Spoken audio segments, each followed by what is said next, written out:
En los últimos años hemos aprendido a hablar de temas que hasta hace poco nos eran totalmente ajenos, o por lo menos nos pasaban desapercibidos. Uno de ellos es sin duda el tema energético. El gobierno del presidente Andrés Manuel López Obrador lo usó como uno de sus temas principales, abordados desde una perspectiva ideológica y no técnica.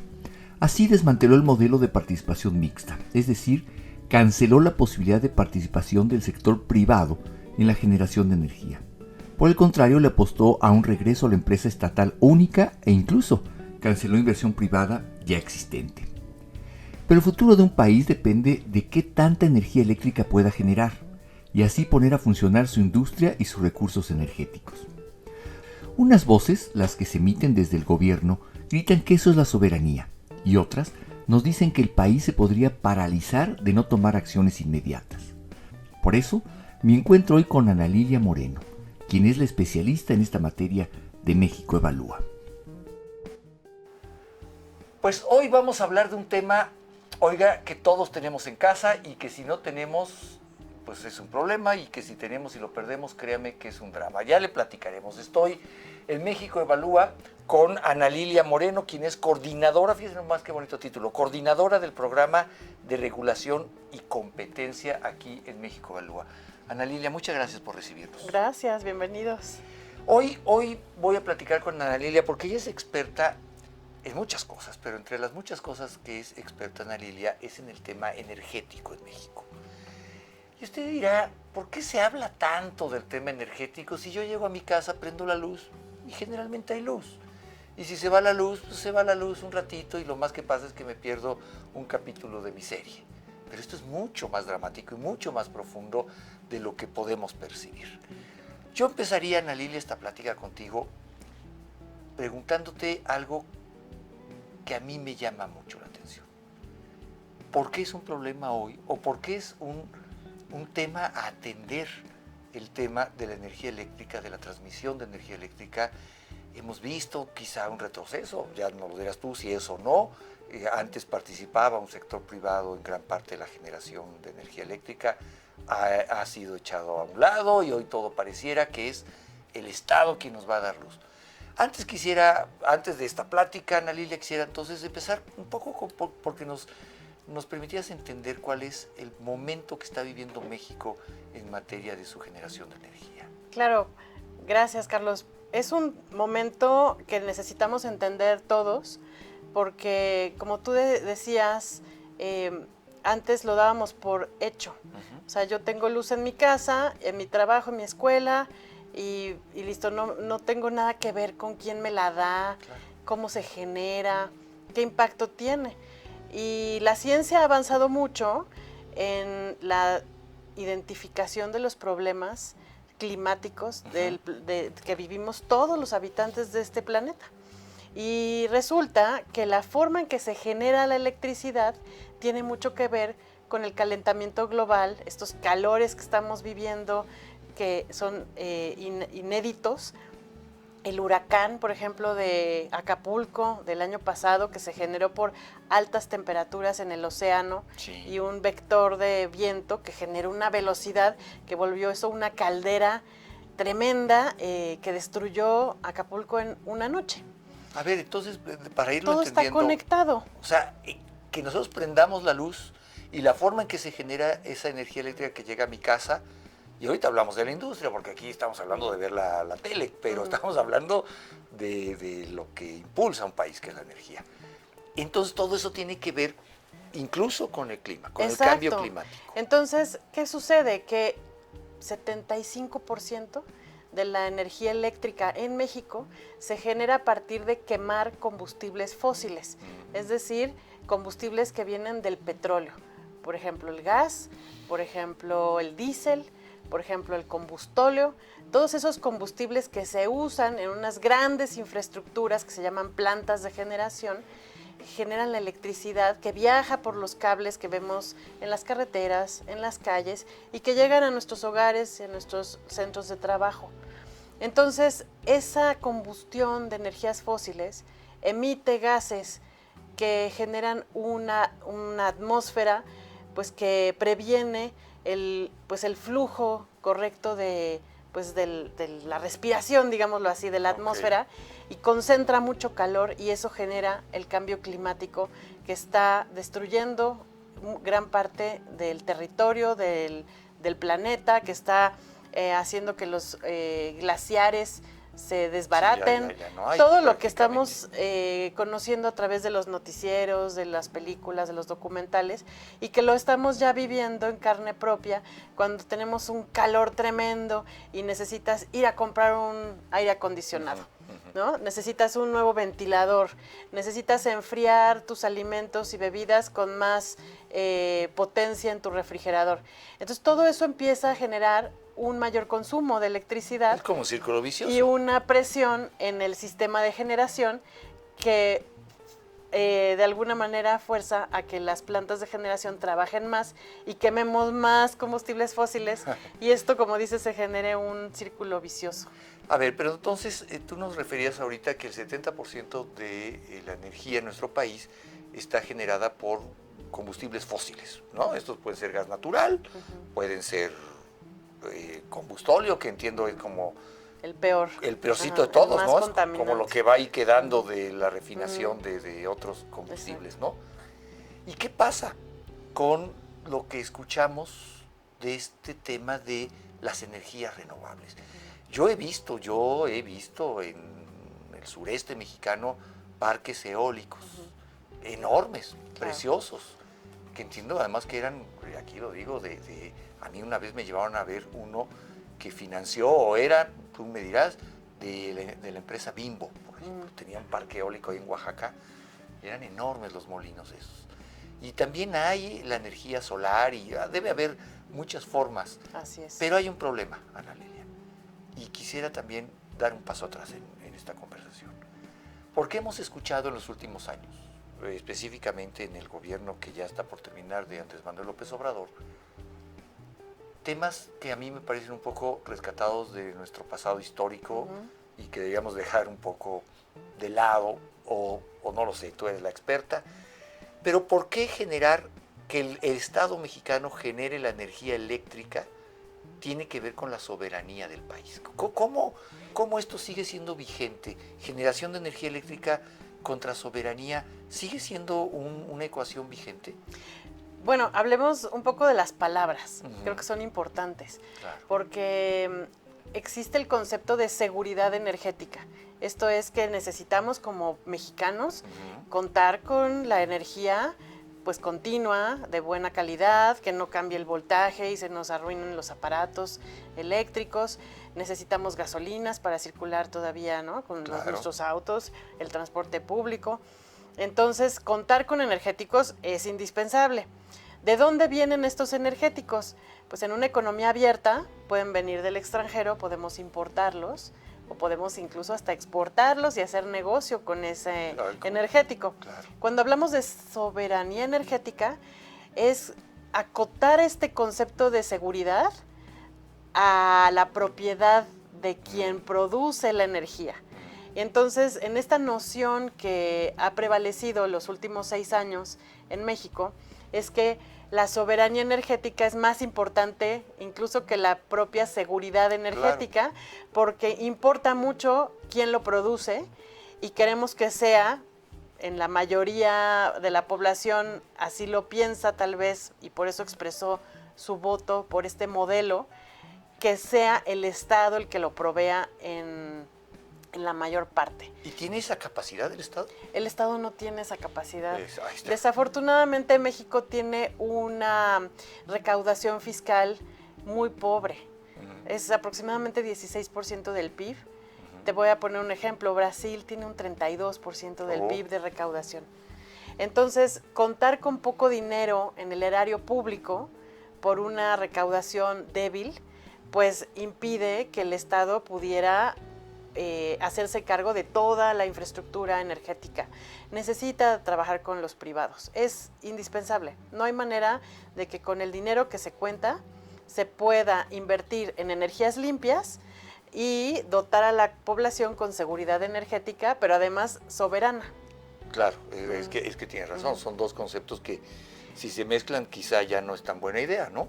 Ahora, ¿qué pasó, Ana Lilia? ¿Qué pasó en la historia reciente de nuestro país, reciente de unos años? Porque yo, según entiendo, nuestra propia Constitución establece que la transmisión de la energía eléctrica, hablando de energía eléctrica, la transmisión es una facultad exclusiva del Estado mexicano, ¿no? De la CFE. Y la distribución también. Exacto. Y entonces, la generación sí pueden entrar privados. Pero esto no gustó. No les gustó esto de compartir con Iberdrola o con quienes tuvieran que compartir la generación. Incluso terminaron comprando plantas de Iberdrola y Iberdrola dijo, bueno, pues ahí te las dejo, ¿no? ¿Qué pasa? ¿Cuál es el problema? Porque entiendo también que se habla mucho hoy del nearshoring, ¿no? Pero ¿cómo invitas a empresas a ponerse aquí si no les puedes garantizar que tendrán la energía eléctrica para sus procesos? ¿En qué momento fue una buena idea decirle, bueno, fue una buena idea desde Palacio Nacional decirle a los privados, gracias, pero no te necesito? Sí, me gusta que preguntes la perspectiva histórica, porque nosotros hemos reflexionado desde México Evalúa mucho en el qué pasó y cómo lo explicamos. Y un concepto que trabajamos mucho y me gusta se llama la paradoja energética. ¿No? Una paradoja es un concepto lingüístico, pero también filosófico, en donde por una contradicción te quedas como paralizado, ¿no? Exacto. Así de, hay una divergencia entre polos opuestos y no sabemos por cuál optar, ¿no? Entonces, en esa paradoja México se encuentra actualmente, porque a partir de la industrialización de México en los años 60, 70, pues obviamente creció la demanda de energía y llegamos a los 90 con un sistema viejo, con un sistema también que necesitaba mucha inversión y que estaba atorado en el tiempo por un esquema legal que le impedía invitar al sector privado a participar. Se intentaron algunas reformas energéticas desde el año 2000, desde Ernesto Zedillo, desde antes, en el 96, 98. Ya de ahí se intentó desde ahí se intentó un cambio, pero las fuerzas políticas no se ponían de acuerdo y esas reformas no pasaban en el Congreso. Fue el presidente Calderón que encontró algunas salidas, bueno, desde Zedillo, con algunas figuras de excepción en la ley, en donde se le invitaba al sector privado a venir a México a hacer pues un sistema un poco aislado de energía, aprovechando las energías limpias o los ciclos combinados todavía que usan gas, y proveer a la industria de esta energía para que fuera la industria como un ente aislado del sector público, del servicio público de electricidad, ¿no? Finalmente, con Peña Nieto se logra una apertura del mercado de generación. Con el famoso, estas reformas estructurales, exacto, ¿no? Estamos hablando del 2013. Exacto. Y entonces se abre el mercado a los privados y se genera un diseño, un mercado diseñado al estilo del mercado eléctrico mayorista de Europa, en donde juegan como en competencia los privados, los públicos y los usuarios calificados, que se llaman las grandes empresas, pues presentan sus necesidades de energía, y los grandes proveedores, que se llaman suministradores calificados, ofrecen paquetes, ¿no?, de energía. Y entonces esto operado desde el Estado con un controlador, un operador independiente, que aquí se llama el SENACE, que es el que... Esas son las famosas subastas. Finalmente, exactamente, esas son las subastas. Ahora, ¿qué beneficio tiene una subasta? Que un usuario prevé cuánto va a usar de energía en el largo plazo. Y un suministrador dice, ok, pues yo puedo invertir y puedo darte energía en tanto tiempo. Entonces, se generan contratos a largo plazo que hacen que el precio se estabilice. Se pacte previamente y entonces durante un largo periodo de tiempo se cuente con energía a ese precio preestablecido. Correcto. Entonces eso amortigua la volatilidad de los precios, ¿sí? Son mecanismos de nueva generación, modernos, que se usan en unas computadoras impresionantes, unos sistemas informáticos, sí, para saber cuánto vas a necesitar en el futuro. Exacto. Entonces, nuestro gobierno ¿Y eso actual... se sigue haciendo o se dejó de hacer? Lo suspendió. Ah, mira, qué buena idea. Porque en esta paradoja energética, estos grupos políticos que desde los años 80 y 90 se oponían a que se abriera el sistema, hoy son la autoridad. Son los que están gobernando. Son los que mandan. ¿Y se oponían por qué, Ana Lilia? Pues un poco yo creo que es un cambio tecnológico. Pero también fíjate que creo que es una perspectiva de edad.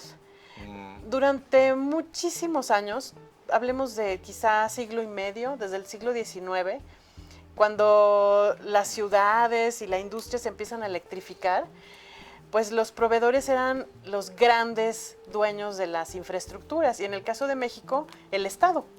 Claro. Entonces, con el cambio tecnológico tenemos ahora la oportunidad de que empresas privadas e incluso las personas elijan su propio consumo energético. Es así como tú puedes optar hoy, comprar paneles solares, instalarlos en tu casa, comprar baterías y aislarte del sistema y ya no depender de quién te lo da. ¿Eso es viable hoy? Claro, eso es viable, pero en una concepción del siglo pasado, eso es como un cambio tecnológico muy disruptivo, porque la energía es control político también. Quien tiene el control de la energía, pues controla una población. Claro. Lo que tú mencionabas al principio, que te quiten la luz 3 días. ¿Qué haces? Claro. No puedes hacer nada, no puedes trabajar, no puedes estudiar, no puedes guardar tus alimentos y preservarlos. Entonces te paraliza, ¿no? Entonces quien controla el suministro, pues sí tiene un control de la población, evidentemente. Hablemos de industria, porque me interesa mucho. Estoy platicando con Ana Lilia Moreno, quien es, déjeme le digo su título completo, que es muy elegante. Estoy en México Evalúa, y Ana Lilia Moreno es la coordinadora del programa de regulación y competencia. Perdón, Ana Lilia. Hablemos de industria. ¿Estamos preparados para de verdad en este país salir a buscar las inversiones que hoy en el mundo están buscando el famoso nearshoring? Es decir, pareciera, y yo cada vez escucho más expertos, que México podría estar a la puerta de una explosión de inversión, pues porque el mundo empieza a reconfigurarse, muchas empresas de los Estados Unidos en China necesitan salir de ahí por un tema geopolítico, necesitan sus suministros más cerca y México es una opción ideal, pero parece que en todo este mundo de vámonos a producir cosas a México, podría haber un problema muy serio pero garantízame energía para echar a andar mis plantas. De cara a la industria, ¿México está listo para enfrentar una nueva oleada de inversión productiva? Te respondería que sí y no. O sea, depende. Sí. Depende. Tenemos la cercanía con el mercado más grande, ¿no? Con Estados Unidos, tenemos un tratado de libre comercio, tenemos amistad comercial con Estados Unidos y Canadá, podemos integrarnos a América del Norte en un bloque energético bien interesante, de intercambio energético, tanto de hidrocarburos como de energía eléctrica. Podríamos exportar a Centroamérica y apoyar a los países de Centroamérica en su desarrollo energético también. Porque ¿podríamos hacer todo eso? Claro, todo lo podríamos hacer. Tenemos el esquema legal para hacerlo, tenemos las subastas, tenemos los mecanismos. Lo que no tenemos es la voluntad política, porque actualmente los que mandan, los directores de las empresas productivas del Estado, el presidente de la República, tienen un modelo soberanista, un modelo cerrado a la inversión privada. Entonces, ¿esto cómo se traduce en el sector privado y en las oportunidades de inversión? Pues que falta inversión pública en transmisión y distribución, que el Estado es el único que puede hacerlo. ¿Y eso no podemos cambiarlo? En México. Pues sería cuestión de abrir... Ahora que vamos a cambiar tantas cosas. Pues, abrir la oportunidad para que se hagan asociaciones público-privadas, por ejemplo. Eso sí se puede. ¿Cómo se hace en otros países del mundo, Ana Lilia? Pues hay países como Chile que el segmento de transmisión y distribución, esto es las antenas que se ven en las carreteras de alta tensión, las subestaciones y luego los postes con cables en las calles. Bueno, todo ese sistema En Chile es privado. Ah, ¿es privado? Es privado, sí. ¿Y quién genera la energía en Chile? También los privados. Hay un controlador. O sea, ahí el Estado nada más regula que esto... Exacto, hay reguladores, hay controladores desde el Estado que se encargan de observar que las reglas se cumplan, que las normas técnicas se cumplan, que el fluido de la electricidad pues vaya alimentando a la red con los mejores costos posibles y que eso al final se traduzca en recibos más económicos para la población.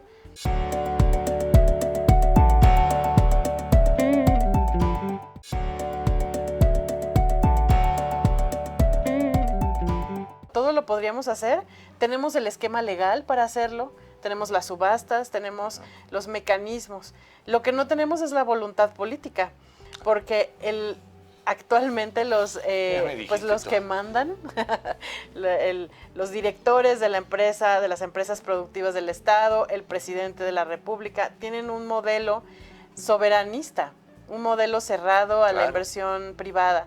Entonces, ¿esto cómo se traduce en el sector privado y en las oportunidades de inversión?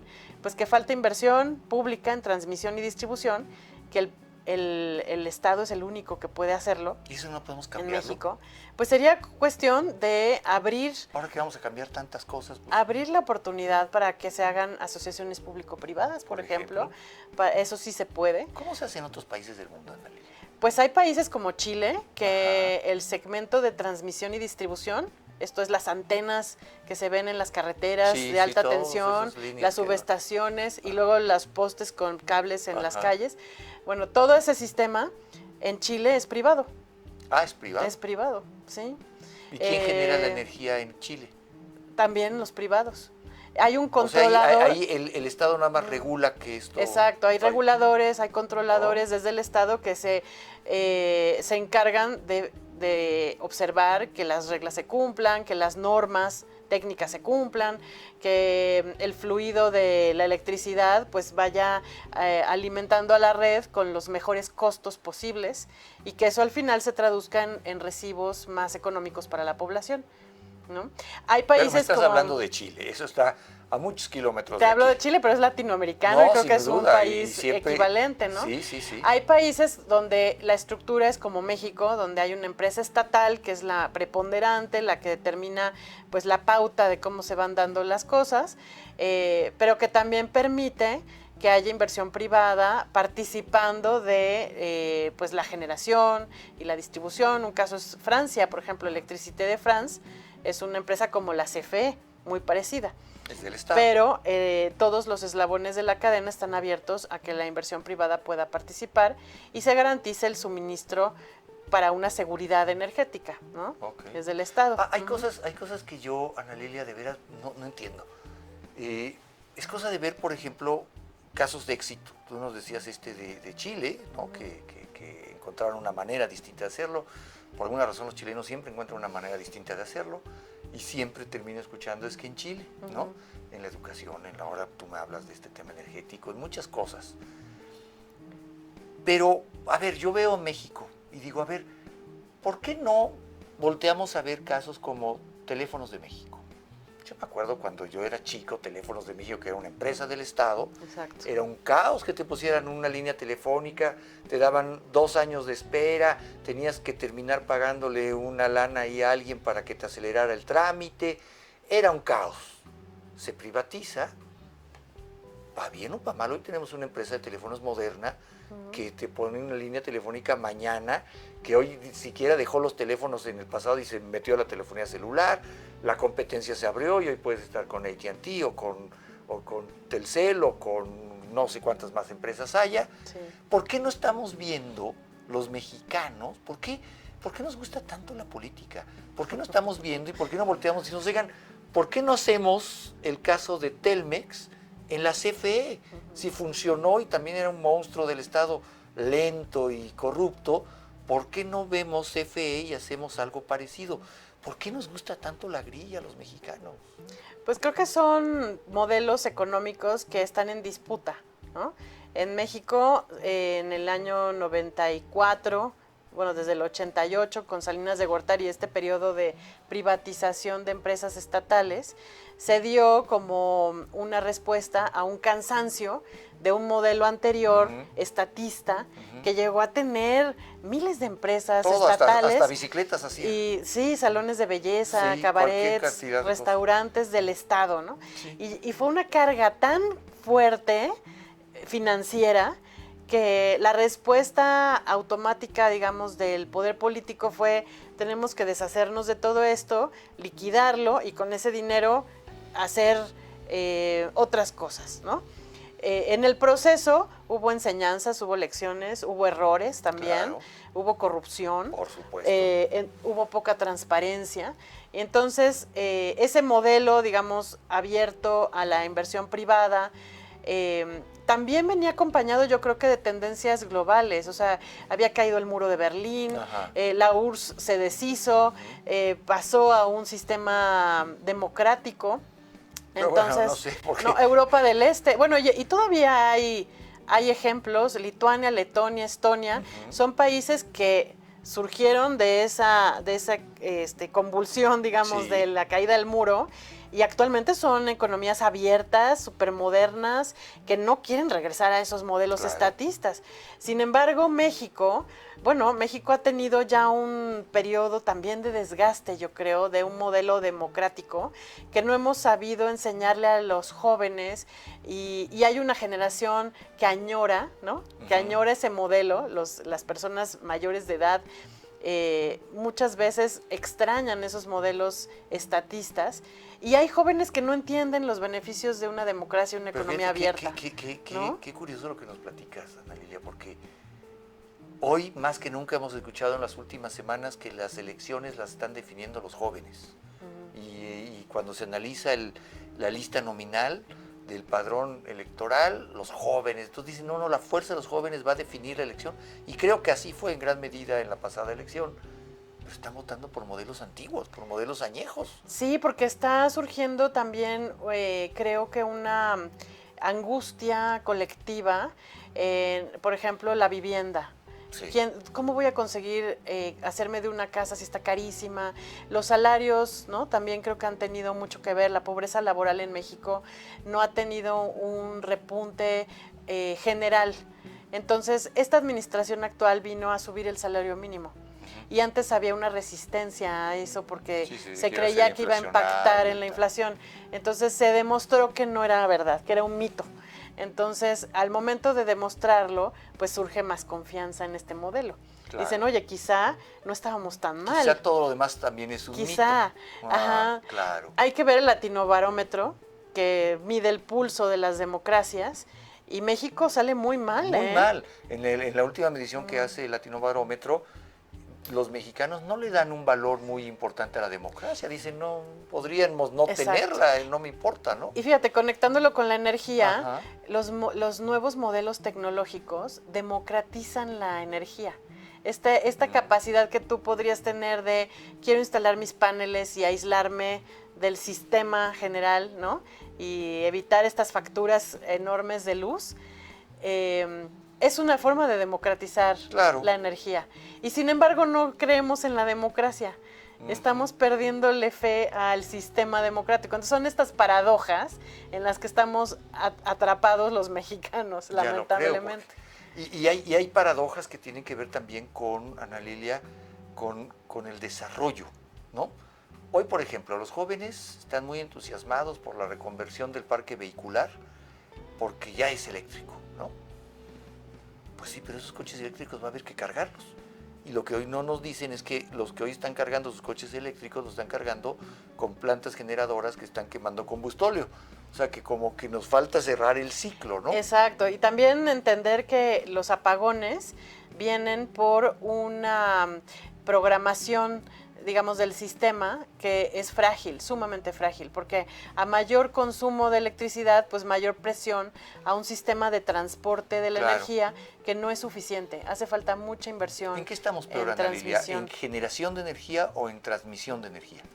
En este momento en transmisión tenemos todavía una capacidad de generación que viene de las subastas que se dieron en el sexenio pasado y como eran de largo plazo, todavía persiste. seguimos con esa capacidad. ¿Y cuándo tendrían que darse otras? Pues idealmente en el próximo sexenio, porque si no vamos a tener un déficit de generación bastante grande y además con la falta de capacidad de transmisión, pues por eso es necesario suspender el servicio eléctrico en determinadas regiones. Ahora, tú me preguntabas de la industria, sí. ¿Cuánto cuesta esto? El Consejo Coordinador Empresarial ha calculado que cerca de 200 millones de pesos por hora. Eso es la pérdida por parar máquinas, parar líneas de producción. A ver, repíteme la cifra. Yo lo he visto en los periódicos. Sí. No he visto el cálculo, cómo se construye. Pero 200 millones de pesos por hora. 200 millones de pesos es por hora dinero. Es parar la industria. Sí, por hora. Es una locura. Y si esto dura días, pues imagínate parar los trenes de producción de la industria armadora de automóviles. Claro, ¿no? porque además la industria, por ejemplo, armadora de automóviles va al día, o sea, se produce hoy lo que se va a insertar en el coche hoy. O los sistemas financieros conectados con Estados Unidos, no hablar de los por hospitales, por ejemplo, que ¿no? O sea, por instalaciones estratégicas como los hospitales, el transporte público. Tú para el metro en la Ciudad de México, un día, el metro. Y esto es un caos.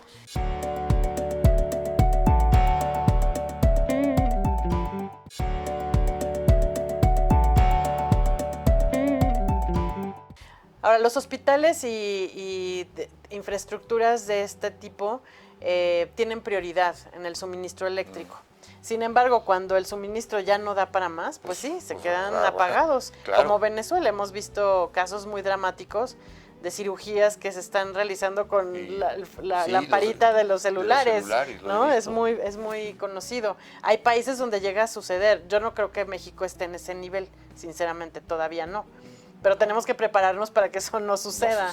Hace unas semanas, unos meses, no mucho, empezó en la opinión pública, en la prensa nacional y local, a hablarse de vienen apagones de forma inminente.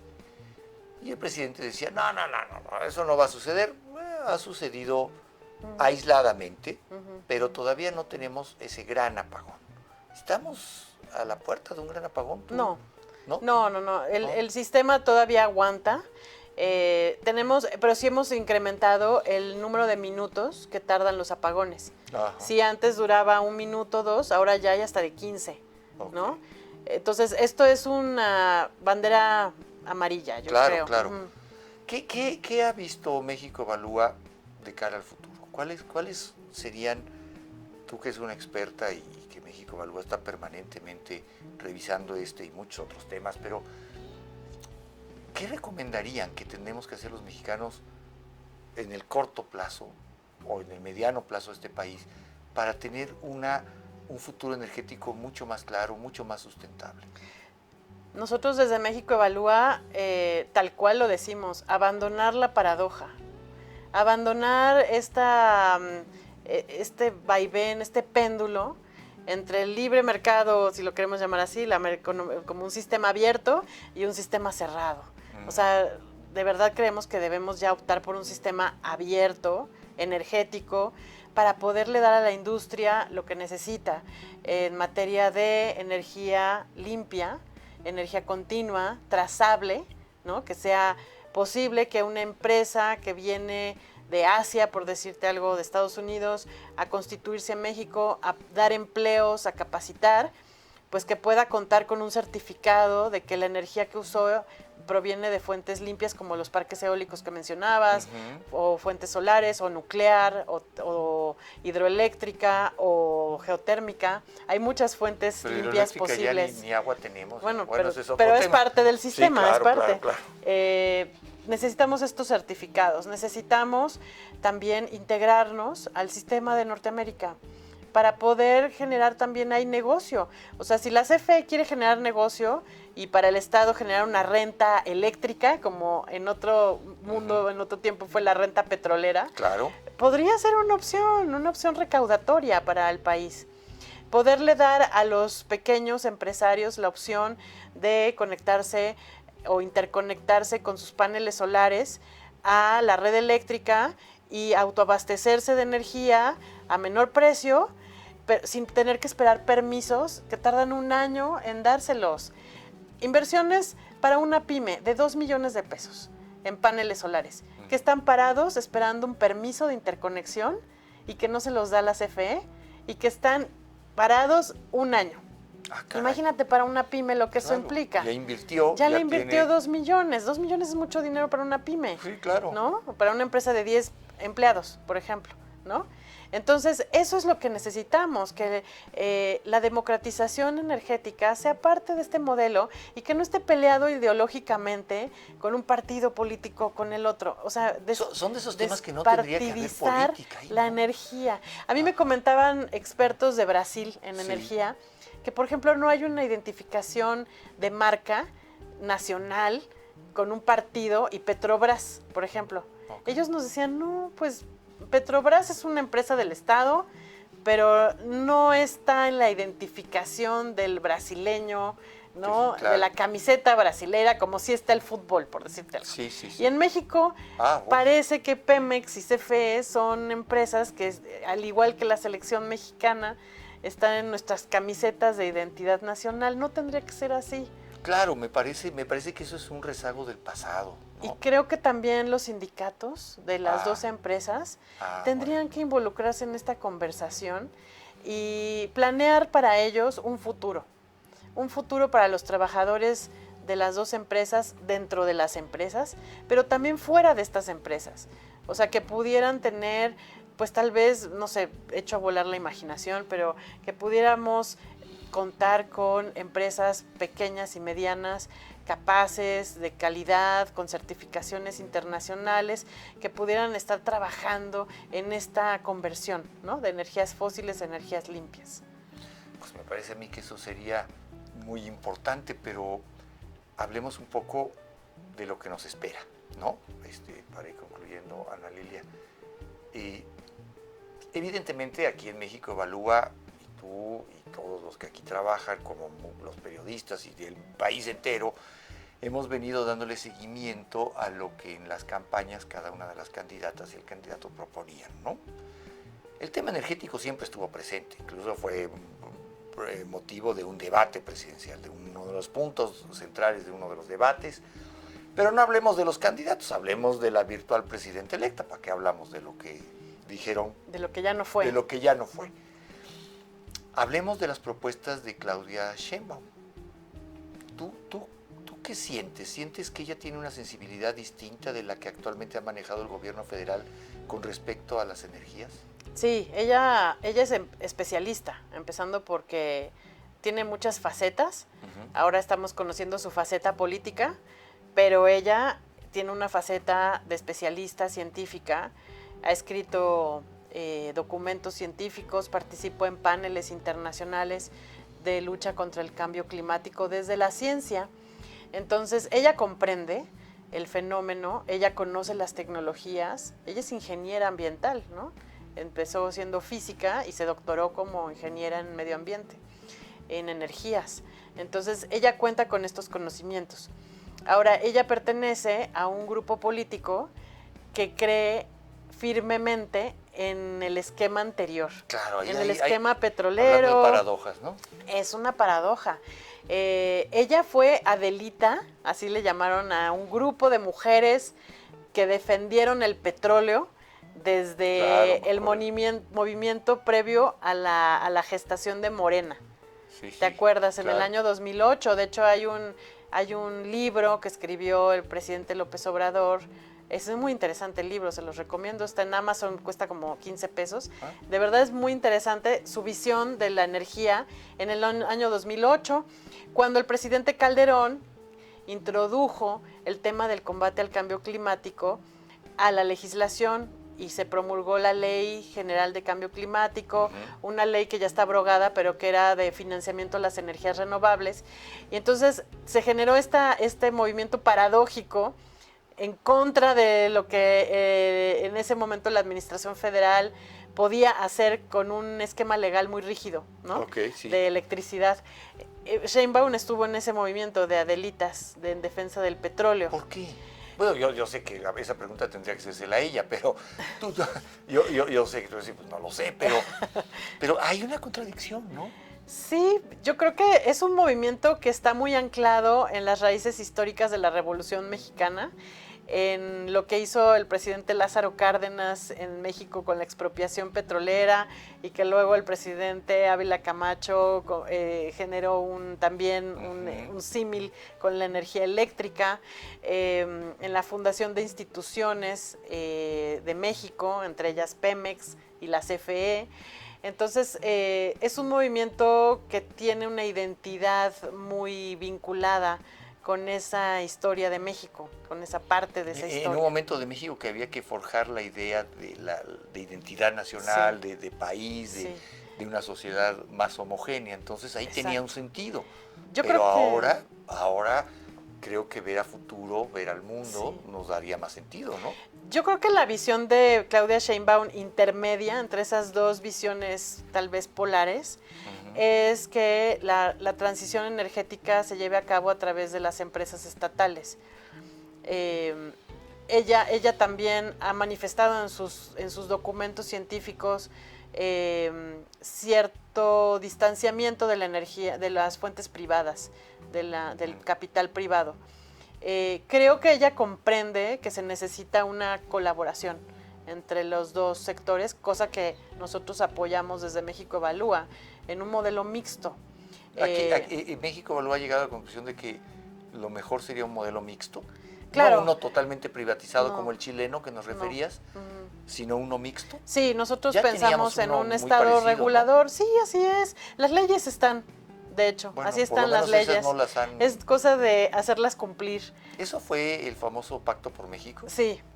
Exacto, el Pacto por México no se decantó por un modelo totalmente abierto, se decantó por un modelo intermedio en donde la transmisión y distribución siguen siendo monopolio del Estado. ¿Y eso sigue siendo conveniente?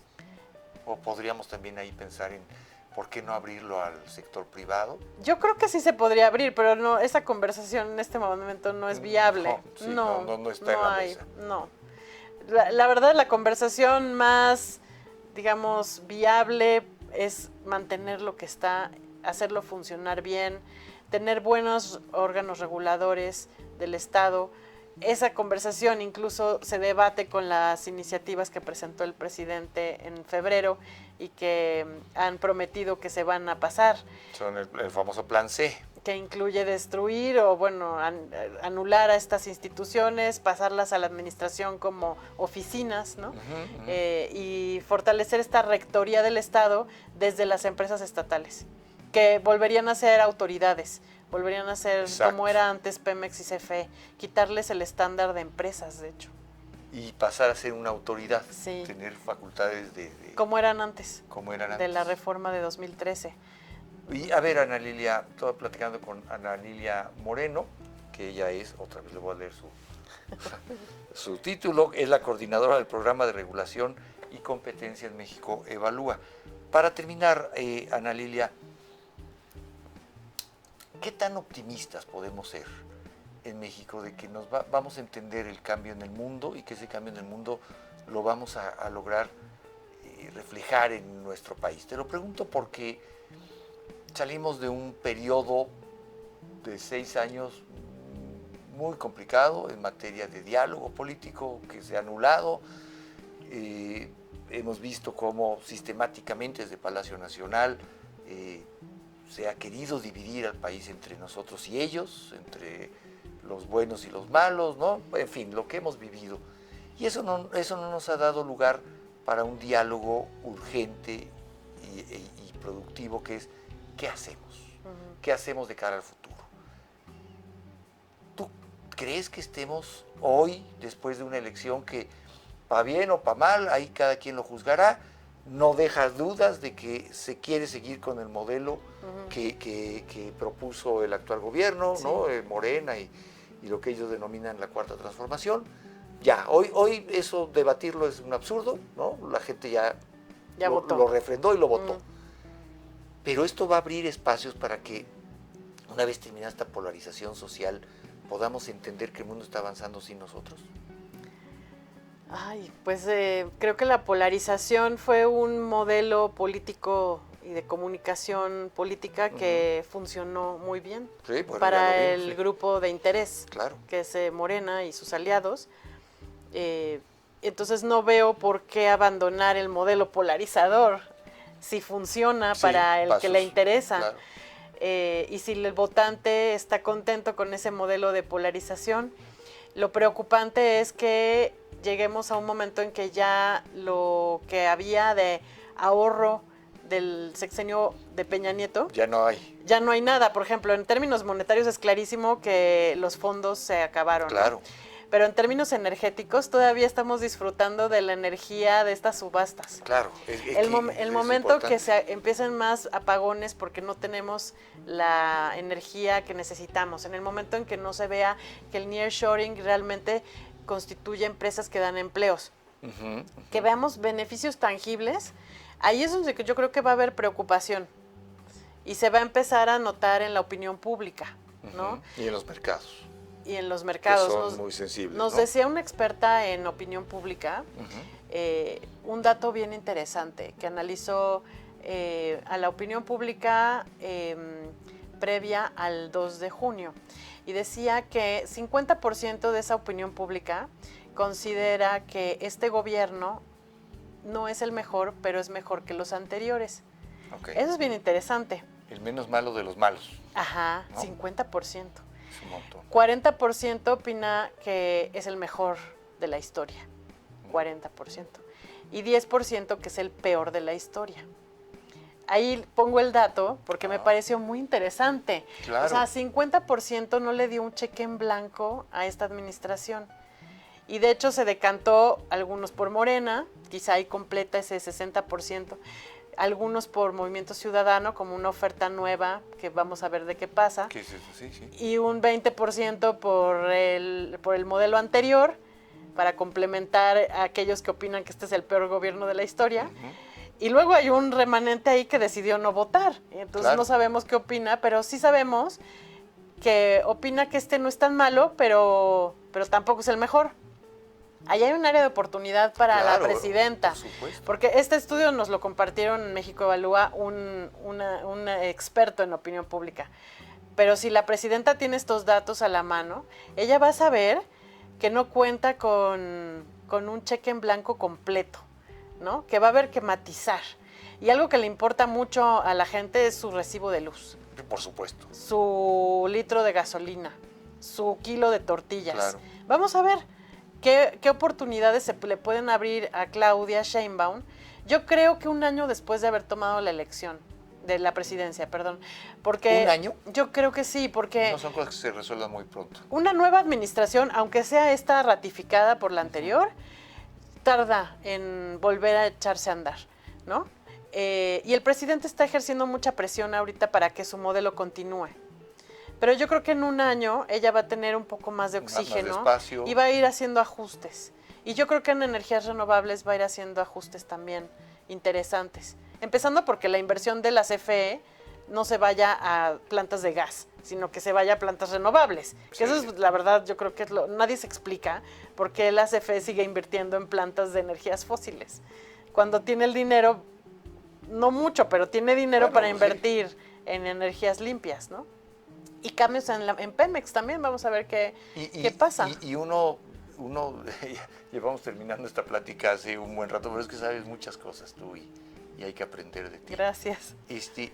Quizá entonces entiendo uno de los primeros signos que tendríamos que ver de que la futura presidenta, la próxima presidenta, Claudia Sheinbaum Pardo,